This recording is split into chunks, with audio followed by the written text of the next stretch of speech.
Hey y'all, I'm Sunny Muffin, and like you said, this is going to be Evergate. We did have a donation incentive for Soul Flame Color, so can I get the what is in the lead for that before we get started? Right now, it is going to be the purple color. All right, so we already have purple selected. We're going to go ahead and just get started. The game does have a pretty long intro, so we'll do some introductions when we get going. So we're going to get started in 3, 2, 1, go. Oh, this button is very satisfying to hit. Yeah, so this is Evergate. Good luck, my dude. I have two commentators with me here today. I had to gather the boys. The boys. So we got on my left. I don't know. It's probably mirrored on the screen, but on my left we have Zonorous. You want to introduce yourself? Hi, I'm Zonorous. I don't know what to say. I'm just here to explain some stuff. So Sunny can focus on the game because it's a very, actually, kind of difficult game.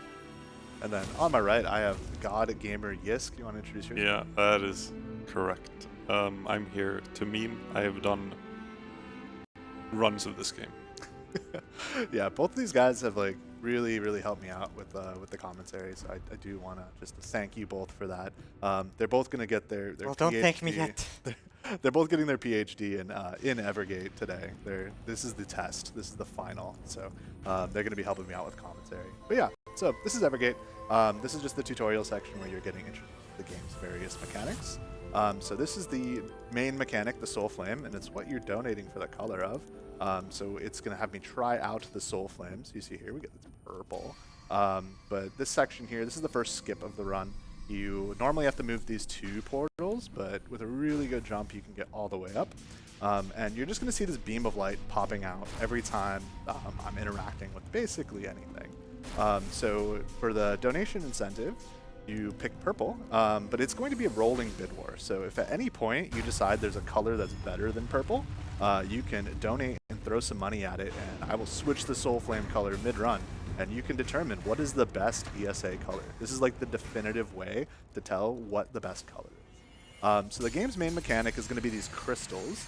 These are just generic crystals here, but eventually they're going to start giving us powers. So I am playing as this little character Key. It looks very similar to like Ori. This game gets a lot of like, oh, that game looks like Ori. Yeah, in aesthetic wise, but it plays very different. This is a 2D puzzle platformer, and you're going to start seeing these crystals appear in all of the various levels. And Zonorous is going to give you some explanations of what they do while we kind of blitz through these. This game is separated into 10 different worlds. Each world has 7 different levels. So we're going to be progressing through those as soon as we can. This is the library section of the game. This is just like the hub where you get all the lore. But yeah, we're going to be just kind of mashing our way through that because it's slow. But yeah, we're going to be visiting various books that contain different memories. And this is going to be our first book. So do you want to go ahead and explain what the boost crystal does here? Yeah. Ugh. Did that scan? Probably not. Yeah. What if I have a strat? All right, man. keep Keep playing. Okay, you got the strat. Okay, so yeah, as mentioned, you have these different crystals, and in every level there's a new crystal. This crystal, the first one, the orange one, just gives you a boost. It's So yeah, whenever he destroys the crystal, he just gets a boost forward. And you're slowly starting to see. But it's ramping.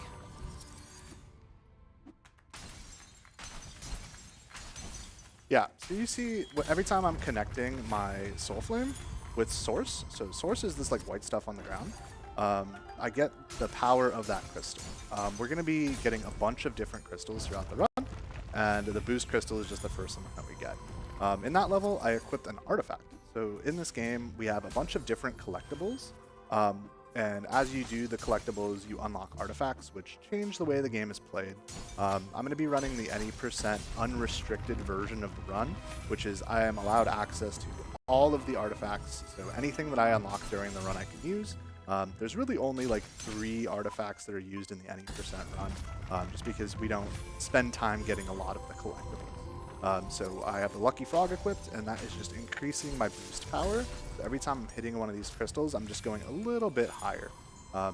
And all of the artifacts are kind of themed the same as the chapters that you unlock them in.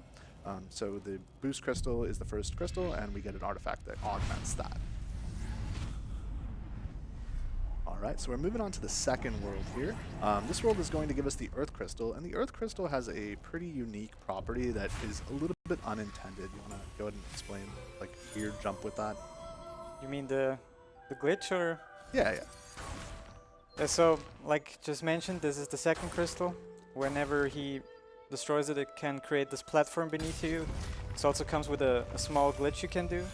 So whenever you're still mid-air, like going upwards, and you destroy the crystal, there's this thing where your jump can be reset mid-air. So Sunny gets like an unintended double jump with this glitch. So that's pretty useful in a puzzle platformer, I'd say. Yeah, so you see there's like a lot of different ways that you can actually attack these levels. And I had the great pleasure of watching Mr. Yisk here play through some of these levels yesterday. Yeah. And it's like you could tell when people are looking for speedrun routes, because the game just really lends itself to being able to go fast in these levels, especially when you're not concerned about getting any of these collectibles.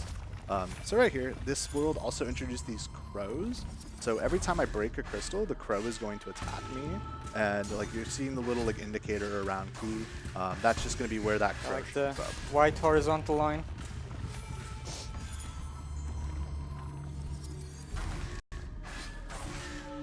So yeah, in order to connect with the source, I am currently playing on controller. I'll be switching to keyboard for several levels, but I'm just using the right joystick, and that is going to shoot the beam of light out in that direction.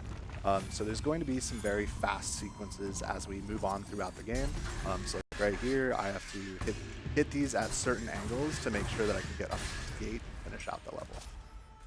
Yeah, so we're going to be getting a little bit of lore here. If you have any donations or anything you want to plug, go for it.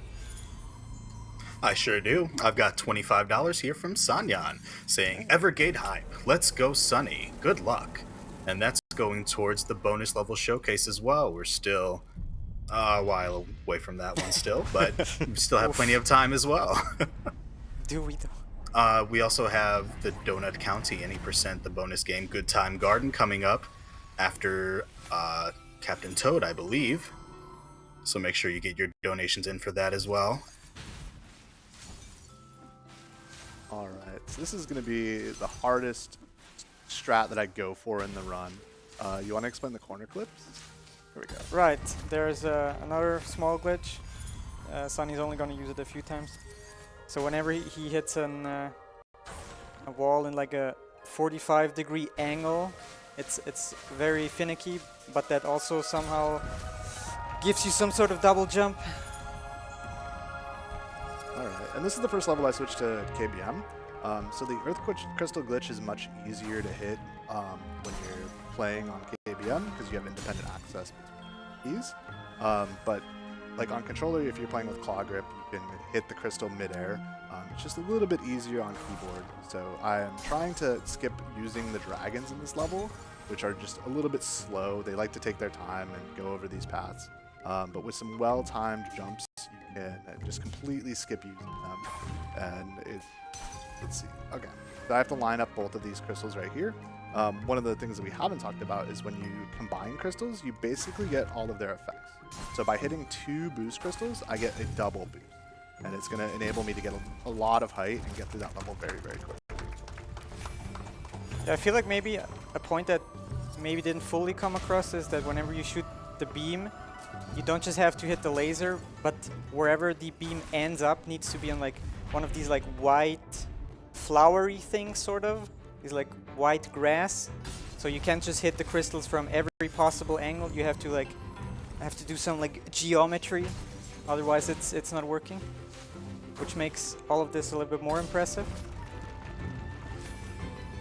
Yeah, and just being like a puzzle game, there's just so many different ways that you can attack these levels. especially like when we get in like the corner clip jumps and the earth crystal jump refresh.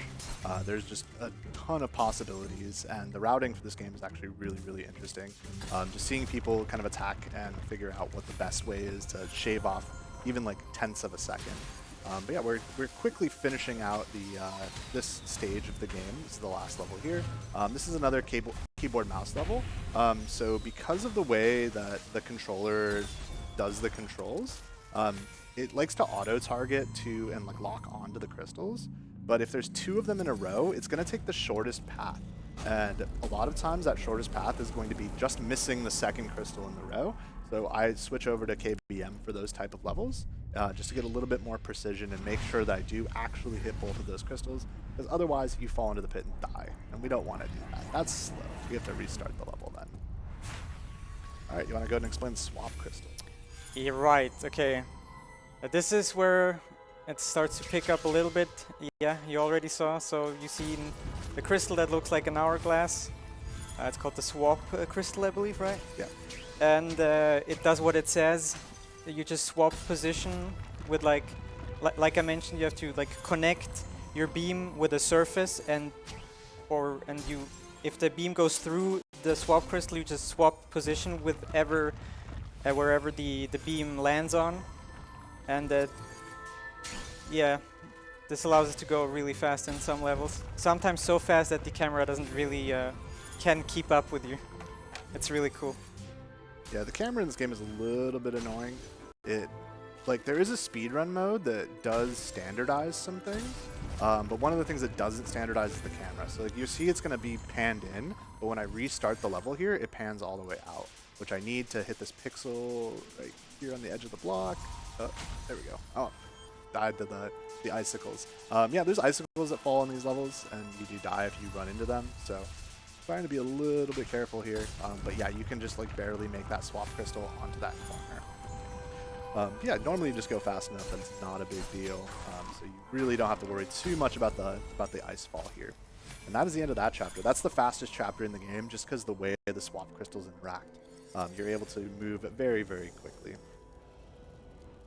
But yeah, we're back in the library. This game, it just kind of has a really good flow to it, where you are doing levels in the various books and these memories, and then you go back to the library, get a little bit of lore, and come back. Really just like a nice break when you're running this game. Yeah, moving on to the next world here. This one is going to introduce the Aero crystal. Right, so the Aero crystal, the blue one right there, whenever this one gets destroyed, as you can see, it shoots like a little arrow, appropriate for the Aero crystal, I'd say. And you can obviously use that to destroy like some blocks, some obstacles that are in your way. And they also work with the swap crystal.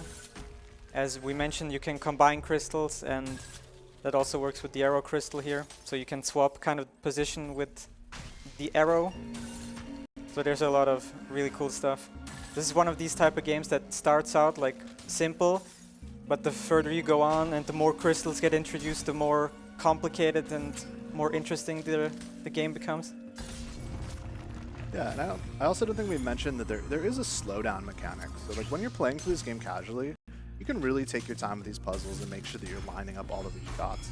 But that's, as a speedrunner, that's really slow. So we have to we decide to take the risk reward of being able to use the auto fire, and it goes really, really quick. But sometimes you just you miss your shots. You don't hit every shot that you take. So you see here the swap crystal and the Aero crystal can be combined, and it swaps me to the location of the arrow. And I have to hit these caribou because you look at the gate, it has like a locked zone around it, and in order to unlock that, I have to hit both of these caribou because we are currently hunting in Alaska. This is Alaska. The lore Yes. of the game is I pretty mean, wild. It has ice and snow and it's freezing. Sure. Makes sense, right?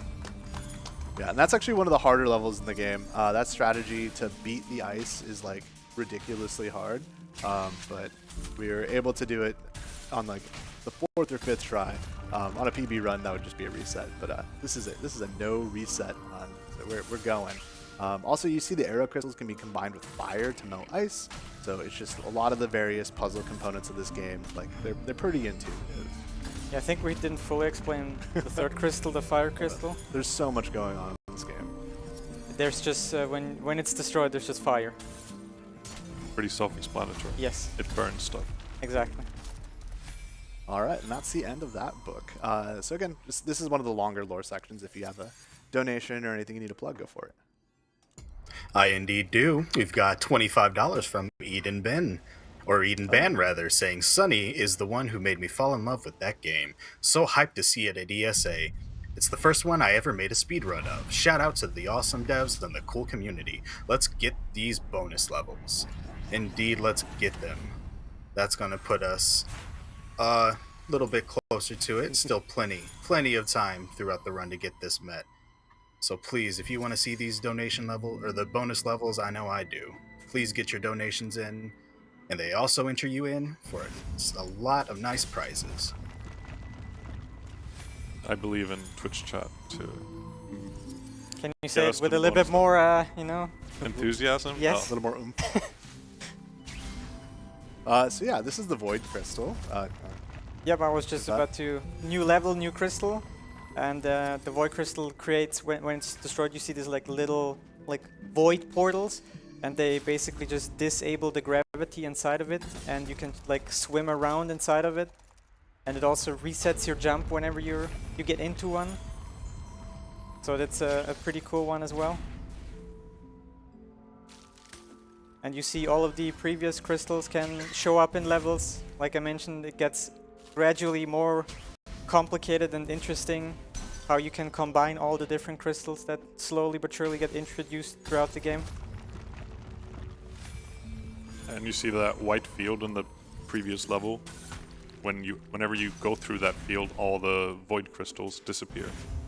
You have to sort of route it around that. Right. This game does a really good job of like just introducing more and more mechanics and stacking them on top of each other without the difficulty curve getting ridiculous. So the levels get more complicated, but like as far as a puzzle game goes, it's very, very accessible. Here we have a micro ledge, so that's like an unintended way of getting over that area. And I'm just missing this caribou. But yeah, you can just kind of hop over this little barrier and get to the side of the level before you're actually supposed to. There's quite a few little strategies like this throughout the speedrun, and this ledge is like a little bit finicky, so we just gotta try it a couple of times to make sure that we get it. All right, and then moving into the last level of this zone, this is a very precise jump that you have to use the void crystal and the swap crystal in the middle of the air over these spikes. And then you can just barely make it over if you have really good speed in the void crystal. So like there, that one did not work. But this level is like a really long auto scroller. So you see those like wind patterns that are moving around this level. You can you can swap the boxes into that wind and it'll move along, and you basically have to escort the box. As we know, escort quests in every game are super slow, so we wanna take the more direct route to the gate, and that is jumping over the spikes that are very dangerous there.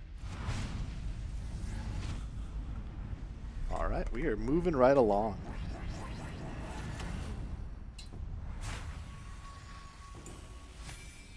All right. Next level, next new crystal. This will be very familiar to Celeste players. This is, as you can see, you just get to fly around in the air in any direction you want for a brief amount of time.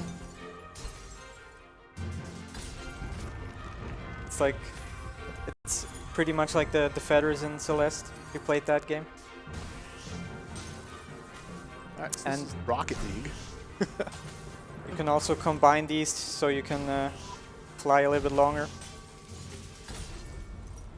Yeah, so one of the gimmicks in this world is we have these balls that just have source on them, and you have to kind of like knock them into some various positions. They're coming up as one of the more frustrating levels casually because you have to hit this ball like all the way across the level and then through some glass, and you have to position it so you can jump off of it using the Fierce Flame. It's a little bit complicated, but on KBM it's like a lot easier to actually position the ball. There I went that was too good of positioning. We had too much speed on it, and it decided to bounce off. The physics in this game are very, very good, and it does basically exactly what you would expect. Yeah, able to fly up to the gate here, finish off that one.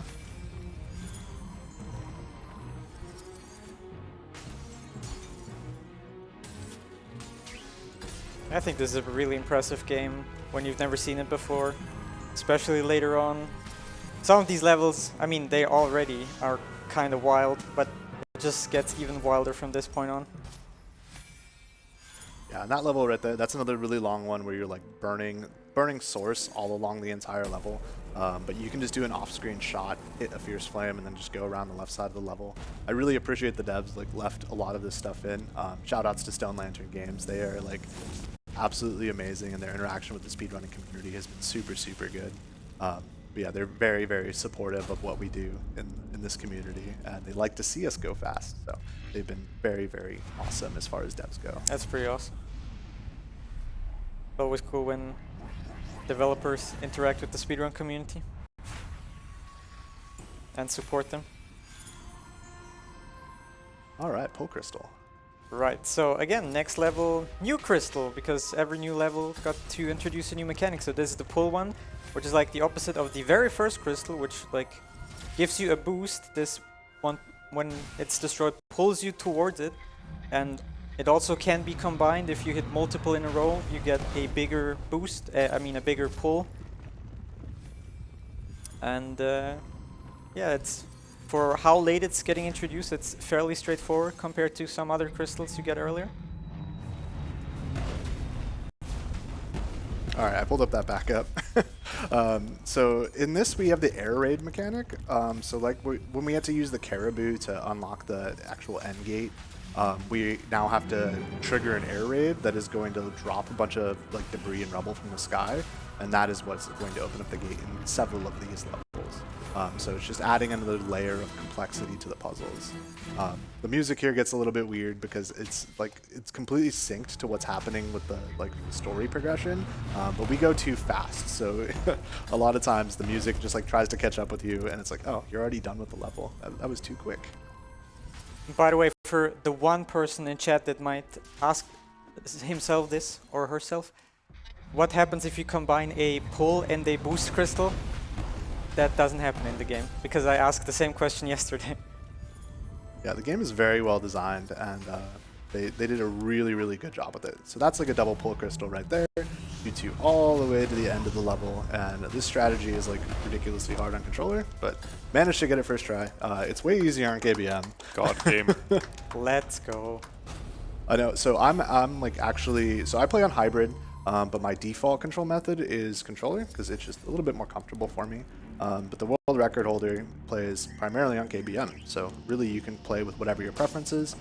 There are a couple of levels that are just kind of exclusive to each control method, but either way, it's only like a handful of seconds, so it's like you're not losing a ton of time if you decide to play with your desired control method.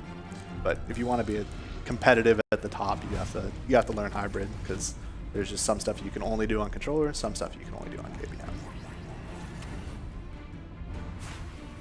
Alright. New level, new crystal again. Say it with me, folks. This one, the green one here, it's pretty simple. You just get another jump. When the crystal gets destroyed, you just get an additional jump you can use whenever you feel most comfortable doing another jump. Yeah, that's just a hold right level. You just have to interact with the crystals while you're flying across. You hear these hexagon shapes. It's also a new mechanic that you cannot use your, like the entire mechanic of this game with the destroying the crystals. You cannot do that inside of one of these hexagons. Your beam can go through a hexagon, but you cannot activate one inside of a hexagon.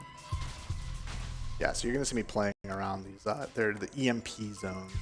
They just don't allow you to use your soul flame while you're in them, so you have to do pretty precise movement to make sure that you're not inside them when you're trying to hit the various crystals that you have to interact with. We also have these drones that are trying to kill us, so that's a whole lot of fun. That's pretty mean.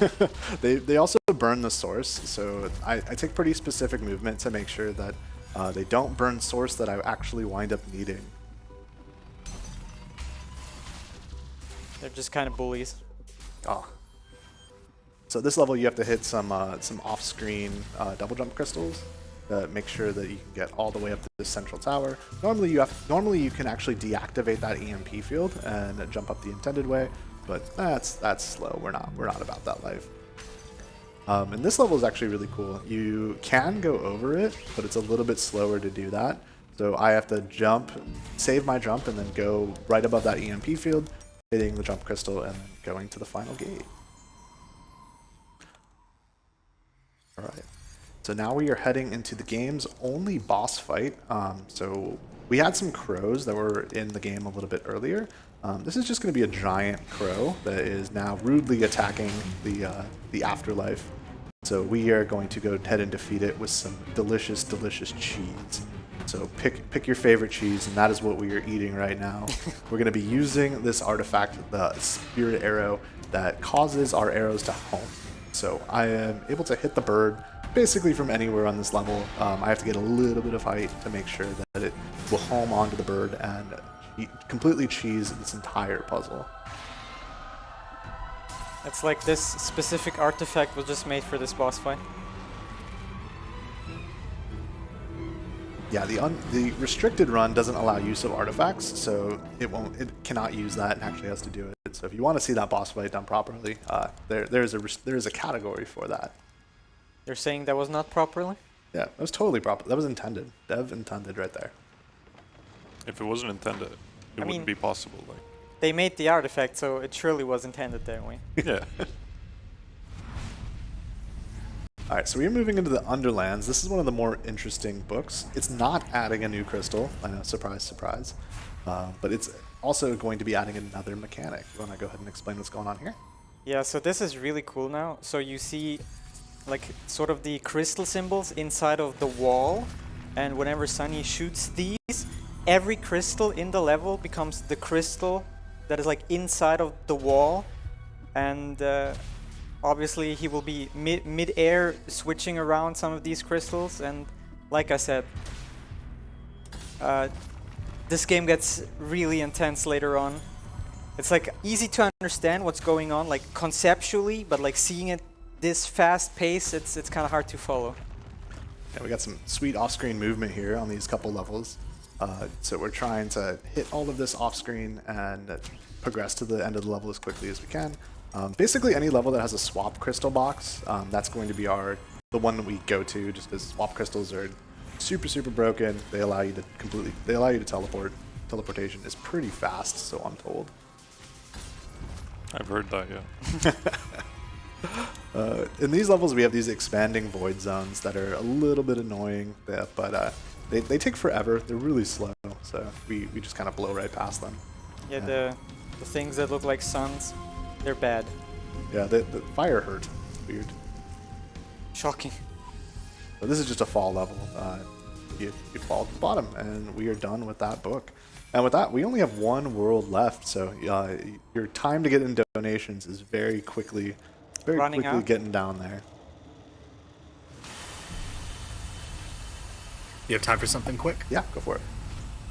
I just wanted to remind everybody that we're raising money here at ESA Winter 22 for Alzheimerfonden, the Swedish fundraising organization focusing on Alzheimer's disease research and other dementia-related diseases.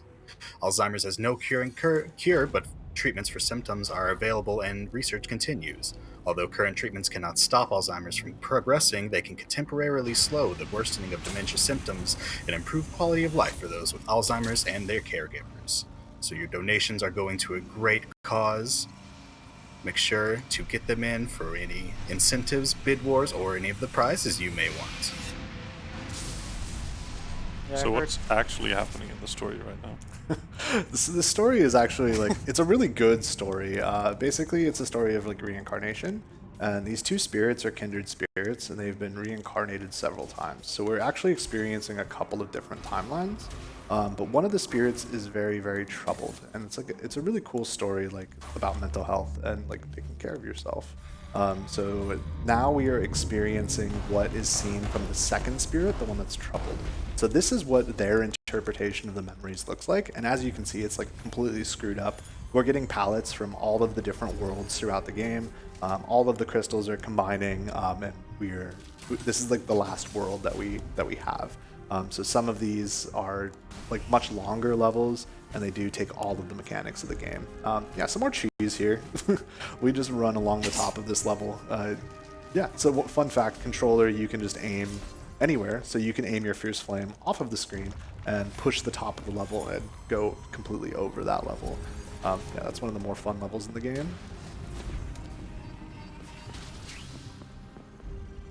So in there, if you don't use your jump, it stores, like regardless of what you do. Like if you boost, you're gonna continue to have your jump. So there, I swap with that moving dragon as it's like breaking through the ice, and then store my jump and just hop right over the level. Yeah, we're moving into the final escape sequence of the run. This is where things get a little bit weirder. You want to explain what's going on here? Yeah, so we're basically mastered all the crystals now, and we get to basically use some of the crystals without them being here. For example, here you see Sunny basically has an infinite use of the boost crystal right here. He just needs to connect the beam with like the white flower surface somewhere, and he just gets to boost wherever he wants. Like right here, for example, he gets infinite use of the void crystal, even though there are no on screen. As long as the beam connects, you just get to create the void everywhere. You get like you can only use one though. For example, on this level, you just get infinite uses of the double jump, indicated by like the green color or like the green halo around the player character. And now it's the Celeste feather. Oh, Oh, got stuck on the cord. I haven't made that mistake in a while. Bad RNG.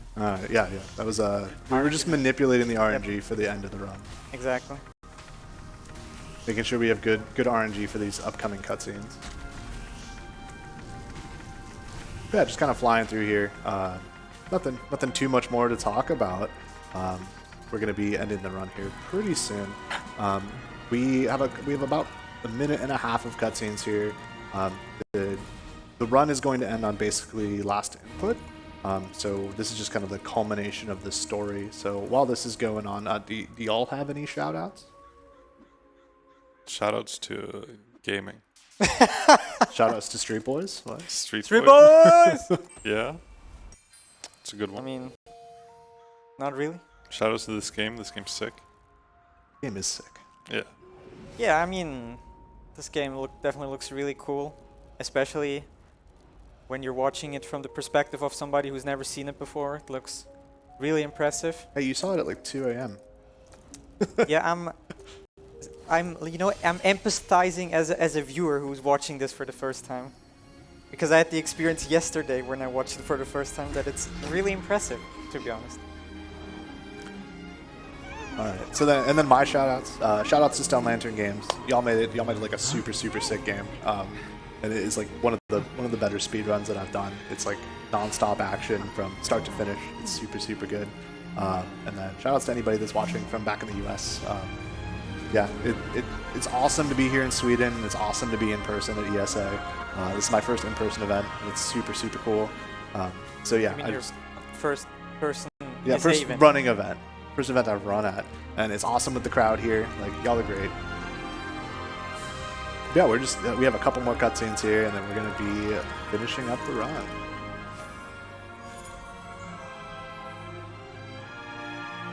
The music is so uplifting. Is this like the happy ending part?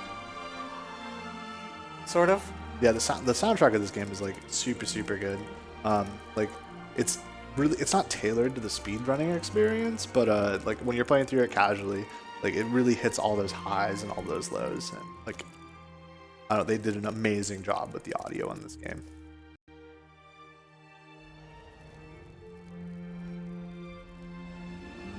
Now our two spirits, they've resolved their differences, they're happy again, It looks so cute. They're ready to go reincarnate in another life and get some more experiences. But time is going to be on the fade to black here. I'm going to hit this button. This button's really satisfying. Slam that button. I'm going to slam it. Like it's Bishy Bosh. Oh, we got to go play some Bishy Boshy after this. Yeah, let's go. That's Evergate. Thanks, y'all, for having me. Thanks, ESA. We'll see y'all later. That was awesome. All right. Thank you very much, Sunny Muffin, for that cozy run of Evergate. Coming up next, after the break, we're going to have Captain Toad Treasure Tracker. And actually, I'm going to hand you over to Medico after the break as well. So stick around. Don't go anywhere.